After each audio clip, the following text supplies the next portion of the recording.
Welcome दोस्तों, आज हम इस वीडियो में बना रहे हैं ये फ़ोटोशॉप के ऊपर। तो पहले हम अपना इंट्रोडक्शन दे दें। मेरा नाम मनीष कुमार है। तो चलिए हम यहाँ पे स्टार्ट करते हैं। आज इंट्रोडक्शन है फ़ोटोशॉप का, वनली इसको कैसे ओपन करना है, इसमें कैसे इमेज को लेना है, ये सब आज इसमें सिर्फ और सिर्फ इंट्रोडक्शन है। इंट्रोडक्शन के बाद आगे आप सीखेंगे, जैसे कि इंट्रोडक्शन के बाद फ़ोटो कैसे बनाना है, फ़ोटो बनाने के बाद जो एल्बम होता है शादी का एल्बम, वो कैसे क्रिएट करना है, उसके बाद स्ट्रक्चर होता है वो कैसे क्रिएट करेंगे, फिर उसके बाद ड्राइंग वगैरह जो भी होती है वो कैसे क्रिएट करेंगे। जैसे कि आप बैकग्राउंड में ये देख रहे होंगे, ये जो इमेज है इसमें पिंपल्स कितने हैं, तो इस पिंपल को कितने इतने साफ़ करना है, तो कैसे आप यहाँ से हटा सकते हैं बिल्कुल पूरे अच्छे तरह से। अगर कोई इमेज नेचर का फ़ोटो है, यहाँ पे देख सकते हैं ये शूट किया गया है, तो इसको हम कैसे फ़ोटोशॉप की मदद से एडिट करेंगे या फिर वीडियो बनाने के लिए एडिट करेंगे। तो एक दो और हम दिखा दे रहे हैं यहाँ पे। जैसे कि आप देख सकते हैं यहाँ पे ये बिल्डिंग का जो कंस्ट्रक्शन होता है, यहाँ पे पहले बनाया जाता है ये स्ट्रक्चर, और इसको बनाने के बाद उस तरह का बिल्डिंग बनाना है। तो ये कैसे बनाएंगे, तो आप देख सकते हैं उसके बाद सेम प्रोसेस होती है। तो इस तरह का घर बनाया जाता है, बिल्डिंग बनाई जाती है। तो चलिए हम अब स्टार्ट करते हैं, फिर आगे बताते हैं। तो सबसे पहले उसे ओपन कैसे करते हैं। तो देखिए, फोटोशॉप को ओपन करने के कई सारे तरीके हैं, जिसमें से सबसे बेसिक तरीका, यानी मैं यहाँ पे आपको शॉर्टकट भी लेके चलूंगा, जिसमें से सबसे बेसिक तरीका है कि आप अपने कीबोर्ड के विंडोज बटन को प्रेस कीजिए और उसके साथ आर प्रेस कीजिए। यहाँ पे आपको ओपन के सेक्शन में फोटोशॉप टाइप करना है। सिंपल स्पेलिंग है, फोटोशॉप टाइप करिए और यहाँ से ओके कर दीजिए, या अपने कीबोर्ड से ओके प्रेस करिए। यहाँ पर मैं फोटोशॉप का 2021 वर्जन इस्तेमाल कर रहा हूँ। अगर आपके पास इससे पुराना कोई भी वर्जन है तो आप बेधड़क इस सॉफ्टवेयर को, ये ट्यूटोरियल को देख सकते हैं।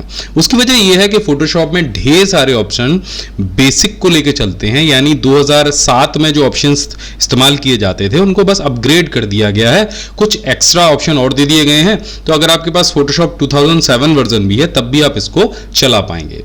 दूसरा तरीका यह है फोटोशॉप को ओपन करने का। अगर इंस्टॉल कर लिया है तो स्टार्ट बटन पर आपको क्लिक करना है और यहां पर आपको फोटोशॉप का ऑप्शन दिख जाएगा। इस पर भी क्लिक करके आप फोटोशॉप को ओपन कर सकते हैं। सो जब पहली बार आप फोटोशॉप को ओपन करेंगे तो कुछ इस तरह का इंटरफेस आपको दिखाई देगा। पूरी स्क्रीन कुछ ग्रे और ब्लैक है। पुराने 2007 वर्जन में इस तरह की नहीं थी, लेकिन अब उसको और ज़्यादा मॉडर्नाइज कर दिया गया है। सो यहाँ पे आपको दो ऑप्शन दिखाई देंगे इस कॉर्नर पे, एक तो क्रिएट न्यू का और दूसरा ओपन का। तीसरा रीसेंट फाइल आपको यहाँ पे दिखाई देंगी, जो पहले आप अभी हाल फिलहाल में फोटोशॉप में ओपन कर चुके हैं। वो फाइल्स आपको यहाँ पे दिख जाएंगी ढेर सारी, जिस पे आप काम कर चुके हैं। और इसके अलावा अगर आप चाहें तो यहाँ से न्यू पे भी क्लिक कर सकते हैं। असल में ये जो विंडो है ये वेलकम विंडो बोला जाता है इसको। सो हम यहाँ से क्रिएट न्यू पर जब क्लिक करेंगे तो देखिए यहाँ पर न्यू डॉक्यूमेंट के लिए हमसे ऑप्शन पूछा जाएगा।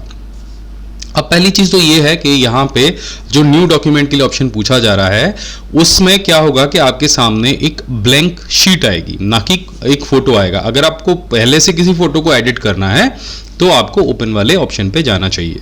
सो यहाँ पे अगर आपको कोई न्यू डॉक्यूमेंट बनाना है, मान लीजिए कोई आपको पोस्ट कार्ड बनाना है या पासपोर्ट साइज फोटो आप बना रहे हैं या 5/7 की कोई शीट बना रहे हैं, लेटर साइज में आपको कुछ करना है, आपको कोई प्रिंट आउट बनाना है, कोई मोबाइल के लिए आपको कुछ स्क्रीन डिज़ाइन करनी है, फिल्म एंड वीडियोज़ के लिए कुछ बनाना है, थंबनेल बनाना है फोटोशॉप के लिए, तो वो आप यहाँ पे बना पाएंगे। सबसे पहले देख लेते हैं कि न्यू डॉक्यूमेंट में आपको कौन कौन से ऑप्शंस मिलते हैं।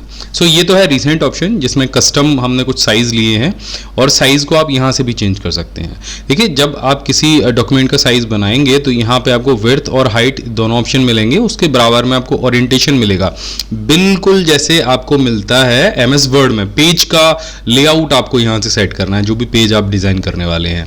सो यहाँ पे आप देख रहे हैं कि आपको सेंटीमीटर का ऑप्शन मिलेगा। साइज़ बहुत काम की चीज़ होती है, यानी साइज़ को आपको बिल्कुल भी नज़रअंदाज नहीं करना है। जैसे प्रिंटर में आप शीट लगाएंगे तो आपको साइज़ का ज़रूर पता होना चाहिए। सो यहाँ से आप चाहें तो साइज़ इंच में कर सकते हैं अगर सेंटीमीटर में आपको कन्फ्यूज़न है। इसके बाद में यहाँ पे ओरिएंटेशन है, जो कि लैंडस्केप और पोर्ट्रेट दो तरीके का ओरिएंटेशन दिया गया है। सो इसको भी आप यहाँ पे अपने हिसाब से ठीक कर सकते हैं। यहाँ पे ये तो हो गई पहली टैब, जो हम बात कर रहे थे रिसेंट के बारे में, जिसमें हम अभी काम कर चुके हैं, वो आपको यहाँ पे दिखेंगे। ये है दूसरी टैब, जो सेव्ड आपके डॉक्यूमेंट होंगे वो आपको यहाँ दिखेंगे। अभी हमने कोई भी सेव नहीं किया तो कुछ भी नहीं दिखेगा। तीसरा जो जरूरी ऑप्शन है कि अगर आप फोटो के लिए काम कर रहे हैं तो आप यहाँ से कोई भी एक शीट सेलेक्ट कर सकते हैं। अब फोटो के कौन कौन से साइज होते हैं वो सारे साइज यहाँ पे दिए गए हैं। देखिए डिफॉल्ट फोटोशॉप साइज फोटोशॉप की तरफ से जब आप कंट्रोल एन करके न्यू बटन को प्रेस करेंगे तो ये साइज की शीट ओपन होगी। दूसरी आती है लैंडस्केप, यानी 3x2 इंच का साइज होता है। अक्सर अधिकतर करके इस साइज में आपके विजिटिंग कार्ड्स डिजाइन किए जाते हैं। ये 4x6 के फोटोग्राफ्स आपने देखे होंगे जब भी आप फोटोग्राफर के पास जाते हैं और शादी के एल्बम बनवाते हैं तो वहाँ पे 4x6 के फ़ोटो खींचे जाते हैं, 5x7 के फ़ोटो खींचे जाते हैं, 8x10 के फ़ोटोज़ भी होते हैं और 2x3 के फ़ोटोज़ होते हैं। पोर्ट्रेट में आ गया, अब ये तीनों साइज़ जो है वही साइज़ तीनों पोर्ट्रेट में भी आ गए। इसके बाद आता है प्रिंट वाला सेक्शन कि अगर आप प्रिंट निकाल रहे हैं, कोई लेटर अगर आपको कुछ बनाना है, टेक्स्ट वाली फाइल बनानी है या और भी कोई चीज़ बनानी है आपको, तो उसके लिए साइज़ यहाँ पे दिए गए हैं। जैसे लेटर है, लीगल है, A4 है, जो आपके पेपर होते हैं वो सीधे सीधे यहाँ पे दिए गए हैं। अगर कोई आर्ट और रिलीजन बना रहे हैं आप तो उसके लिए यहाँ पे अलग अलग साइज़ दिए गए हैं। जैसे पोस्टर अगर आप कोई बना रहे हैं, पोस्ट कार्ड कोई डिज़ाइन कर रहे हैं, अगर आप यहाँ पे डिज़ाइन कर रहे हैं कोई 720 पिक्सल की कोई इमेज तो वो आप यहाँ पे बना सकते हैं। जैसे कि YouTube का थंबनेल अगर आप बना रहे हैं और यहाँ पे 1080p की कोई इमेज अगर आप बना रहे हैं तो वो यहाँ से आप सेलेक्ट कर सकते हैं। यहाँ पर अगर आप किसी वेबसाइट को डिज़ाइन कर रहे हैं, वेबसाइट के लिए कोई आप एक पेज बना रहे हैं तो वो आप यहाँ से फोटोशॉप में डिज़ाइन कर सकते हैं।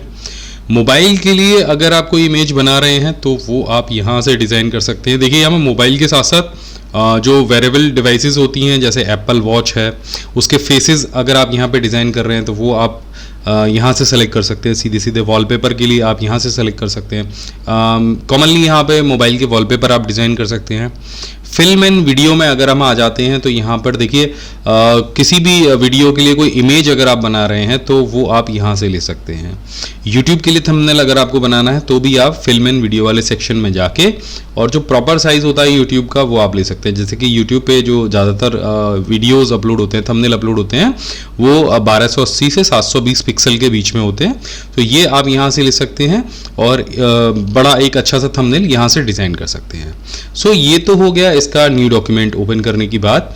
अब किसी भी डॉक्यूमेंट को सेलेक्ट करके बस आपको क्रिएट पे क्लिक करना है और जैसे आप क्रिएट पे क्लिक करेंगे इस तरह का आपके सामने इंटरफेस ओपन हो जाएगा। जब पहली बार आप ओपन करेंगे तो इसी तरह का आपको इंटरफेस दिखाई देगा, ब्लैंक कुछ भी नहीं। या तो आपको फाइल ओपन करनी पड़ेगी या फिर आपको इस तरीके का जो एक डॉक्यूमेंट है वो ओपन करना पड़ेगा। ये हो गया एक ब्लैंक डॉक्यूमेंट ओपन करना। अब इस डॉक्यूमेंट का जो सेटिंग है वो हम आपको बाद में बताएंगे। फिलहाल के लिए आप यहाँ पे क्लिक करके अगर चाहें तो अपने डॉक्यूमेंट को क्लोज कर सकते हैं। जैसे आप क्लोज करेंगे तो ये वेलकम स्क्रीन दोबारा से आ जाएगी।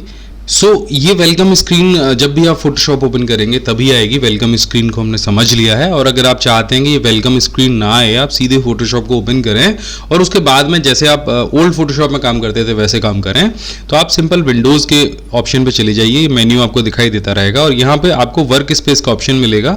यहाँ पर आप कोई भी एक वर्क स्पेस अपने लिए सेलेक्ट कर सकते हैं। फोटोग्राफी पे जैसे आप क्लिक करेंगे तो जो वेलकम मेन्यू था वो चला जाएगा, आपके सामने जो मेन फोटोशॉप का इंटरफेस है वो आ जाएगा। अब थोड़ा सा इस फोटोशॉप के इंटरफेस को भी समझ लेते हैं क्योंकि इसे समझना बहुत ज़रूरी है। ये आपके पुराने फोटोशॉप के इंटरफेस से थोड़ा सा एडवांस है और यहाँ पे काफ़ी सारी चीज़ें दी गई हैं। तो यहाँ पे ये जो ऑप्शंस आप देख रहे हैं ये टूल बार्स हैं, आपके टूल्स हैं जिनके माध्यम से आप किसी भी फोटो में कोई भी एडिटिंग कर पाएंगे। यहाँ पर ऊपर आपको मेन्यू दिया गया है और ये जो ऑप्शंस हैं ये टूल्स के ऑप्शन है, यानी जो भी टूल आप यहाँ पे सेलेक्ट करेंगे उससे संबंधित जो ऑप्शंस हैं वो आपको ऊपर बदलते नजर आएंगे।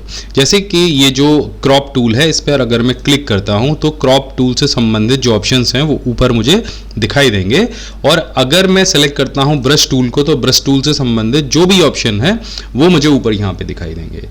इस टूल बार को अगर आप चाहें तो छोटा और बड़ा भी कर सकते हैं। ये जैसे कि अभी यहाँ पे वर्टिकल ये आपको दिखाई दे रहा है और अगर आप चाहते हैं कि भाई मैंने बहुत पुराने ज़माने में एक फोटोशॉप सीखा था जिसमें टूल बार अलग तरह से आता था, तो ये जो ऊपर आपको एरो दिख रहे हैं इस पर आपको क्लिक करना है और आपका जो ओल्ड टूल बार था जैसे आपको पुराने फोटोशॉप में दिखता था वैसा ही आपको यहाँ पे दिखना शुरू हो जाएगा। इसके बाद में यहाँ पे आपको कुछ और ऑप्शंस दिखते हैं। ये ऑप्शन फोटोशॉप के बाय डिफ़ॉल्ट आपको क्योंकि आपके काम को सरल बनाने के लिए दिए हैं तो ये आपको दिखाई देते रहेंगे। अगर आप चाहते हैं कि ये ऑप्शंस आपको ना दिखाई दें, आप इनसे कंफ्यूज्ड हो रहे हैं, तो सिंपल यहाँ पे आपको क्लिक करना है और उठा के इसको ड्रैग कर लेना है। ड्रैग जैसे आप करेंगे तो यहाँ पे आपको क्लोज का बटन दिखाई देगा, इसको आप यहाँ से क्लोज कर सकते हैं। इसी तरह से टूल बार को भी अगर आप उठा के कहीं और रखना चाहते हैं तो आप रख सकते हैं। जैसे पुराना आपने फोटोशॉप चलाया होगा 2007, तो उसमें भी टूल बार आप इस तरह से उठा के रख सकते थे। अब गलती से अगर कभी आपसे टूल बार डिलीट हो गया, आपके सामने कोई ऑप्शन आपको नहीं दिख रहा, आप कंफ्यूज हो जाएंगे कि भाई ये टूल बार और ये सारे ऑप्शन वापस कैसे लेके आने हैं। बड़ा सिंपल तरीका है, कोई टेंशन लेने की ज़रूरत नहीं है। आपको विंडोज़ बटन पे जाना है, वर्क स्पेस पे जाना है और यहाँ पे रीसेट फोटोग्राफी का ऑप्शन आपको दिखाई देगा। अभी देखिए, क्योंकि ये जो सारे ऑप्शन आपको दिख रहे हैं ना, वर्क स्पेस, ये वर्क स्पेस आपके जो फोटोशॉप जिसमें आप काम कर रहे हैं उसके लिए अलग अलग तरह से आप डिज़ाइन कर सकते हैं। तो हमने फोटोग्राफी वाला जो वर्क स्पेस था उसको सेलेक्ट किया था, उसमें सारे ऑप्शन और सारे टूल्स फोटोग्राफी से संबंधित थे।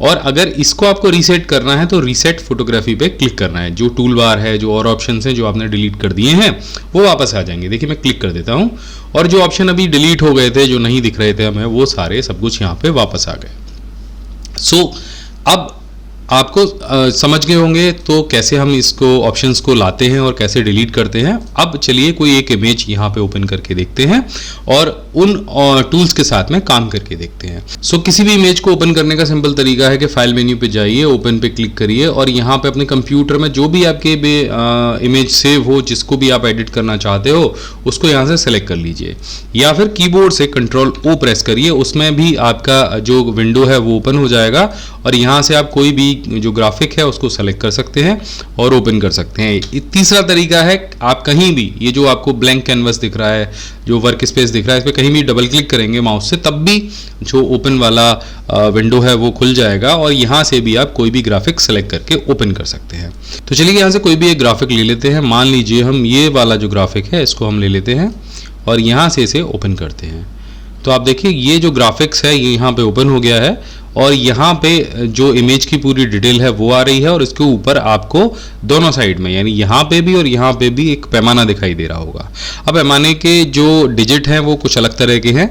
अब मान लीजिए इस इमेज को आपको जूम करना है, थोड़ा सा बड़ा करना है, तो क्या करना होगा, कीबोर्ड से अल्ट को प्रेस करना होगा और जो माउस का स्क्रॉल बार है उसको घुमाना होगा। तो ये इमेज जितनी आप चाहें उतनी आप जूम कर सकते हैं। अब यहाँ पे मैं बात कर रहा था जो आपका रूलर है, जो पैमाना है उसकी, कि पैमाने पे आपको जो डिजिट है वो ठीक से दिखाई नहीं दे रहे कि इमेज कितनी बड़ी है या कितनी छोटी है, क्योंकि ये पिक्सल में आ रहा है। इसको आपको इंच में या सेंटीमीटर में अगर कन्वर्ट करना है तो इस पर राइट क्लिक करना है और यहाँ से इंच पे क्लिक कर देना है। तो अब आपको दिख जाएगा इमेज का प्रॉपर साइज क्या है। यहाँ से ये लगभग 30 इंच की इमेज है और अगर मैं इसकी हाइट की बात करूँ तो यहाँ नीचे जब आप जाएंगे तो हाइट इसकी 56 इंच है। सो ये आप जो रूलर है इसका इस्तेमाल कर सकते हैं इमेज को छोटा बड़ा करने के लिए। अब एक साथ में आपको कई सारी इमेजेस और ओपन करनी है। सो यहाँ से आपको इसे हटाना है, मतलब अब एक साथ आपको और कई सारी इमेज भी ओपन करनी है, लेकिन पूरे विंडो पे सिर्फ यही दिखाई दे रही है, मैक्सिमाइज है। तो यहाँ से इस इमेज को अलग से हटाने के लिए आपको ये जो टैब है इस पर क्लिक करना है और इस तरह से इसको स्क्रॉल कर लेना है। जब आप टैब पे क्लिक करेंगे तो ये इमेज देखिए अलग हो जाएगी और हमारा जो पीछे वाला ब्लैंक कैनवास था यानी वर्क एरिया था वो यहाँ पे आ जाएगा। दोबारा से हम डबल क्लिक करेंगे तो किसी दूसरी इमेज को अगर हम चाहें तो यहाँ से इस तरह से ओपन कर सकते हैं। अब देखिए दोनों इमेजेस हमारे पास अलग अलग आ गई हैं और हम फोटोशॉप में काम करना शुरू कर सकते हैं। सो आज की इस वीडियो में हमने जाना कि फोटोशॉप का जो इंटरफेस है वो किस तरह से काम करता है और कैसे आप इसमें कोई भी एक इमेज ओपन कर सकते हैं और इसके जो टूल बार हैं, जो इसका वर्क स्पेस एरिया है, उसको कैसे रीसेट कर सकते हैं। अगले भाग में हम इससे आगे जानेंगे। तब तक के लिए जय हिंद, वंदे मातरम। आई होप कि आपको ये वीडियो बहुत अच्छा लगे होंगे। जो हमारे सर बता रहे थे इस तरह का आपको करना है सेम प्रोसेस। अगर इसके अलावा आपको कोई दिक्कत आती है इसमें तो आप कमेंट करके ज़रूर बताएं, जेन्युइन कमेंट करें। अगर कमेंट में आप बद्दी कमेंट करते हैं तो आपका कमेंट भी डिलीट कर दिया जाएगा और उसके बाद आपको ब्लॉक भी कर दिया जाएगा इस चैनल से। फिर आप कभी इस चैनल पे कोई वीडियो आप देख नहीं सकते हैं। तो आप जेन्युइन कमेंट करिएगा। अगर किसी भी तरह का परेशानी हो तो वो आप ज़रूर कमेंट में बताइएगा और आगे वीडियो देखते रहिएगा। सब्सक्राइब और लाइक कर दीजिएगा।